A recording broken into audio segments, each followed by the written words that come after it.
মোহাম্মদ লিটন আপনি লিখেছেন, জান্নাতের নিম্ন পর্যায়ে যারা থাকবে তারা কি জান্নাতের থেকেও আফসোস করবে? কথাটা কতটা সত্য? খুবই দরকারি এবং প্রয়োজনীয় একটি প্রশ্ন। লোকমুখে বহুল প্রচলিত আছে যে যারা জান্নাতে যাবেন তাদেরকে আল্লাহ তাআলা যে জান্নাত দিবেন, তিনি যে স্তরের জান্নাতি, তার চাইতে উঁচু স্তরের জান্নাতের দিকে তাকিয়ে তিনি সবসময় আফসোস করবেন যে আমি কেন উঁচু স্তরের জান্নাতি হতে পারলাম না। এই লোকমুখে প্রচলিত কথাটি সঠিক নয় এবং কোরআন এবং হাদিসের কোথাও জান্নাতীদের এই জাতীয় কোনো আফসোস হবে এ মর্মে কোনো কথা কিন্তু বর্ণিত হয়নি। এরকম আফসোস নিয়ে যদি জান্নাতে থাকে তাহলে সেক্ষেত্রে জান্নাতের সুখটা তো দুঃখে পরিণত হবে এবং কষ্ট তাকে কুরে কুরে খাবে। তাহলে আর জান্নাতে যে কোনো কষ্ট থাকবে না, কোনো দুঃখ থাকবে না, সে বিষয়টি কিভাবে প্রমাণ হয়? তাছাড়া কোনো হাদিসে এরকম কোনো আফসোসের কথা বলা হয়নি, এটা লোকমুখে প্রচলিত কথা শুধুমাত্র।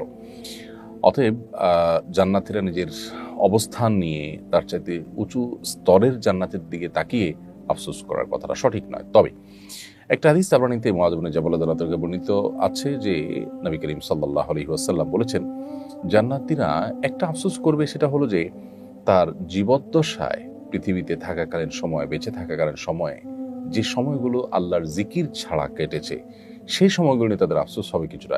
যদি সেই সময়গুলো আল্লাহর জিকিরে কাটাতে পারতাম, আল্লাহর স্মরণে কাটাতে পারতাম, নেক আমলের মধ্যে কাটাতে পারতাম, তাহলে আজ আরো বেশি আমি আল্লাহর কাছে সওয়াব এবং বিনিময় লাভ করতাম।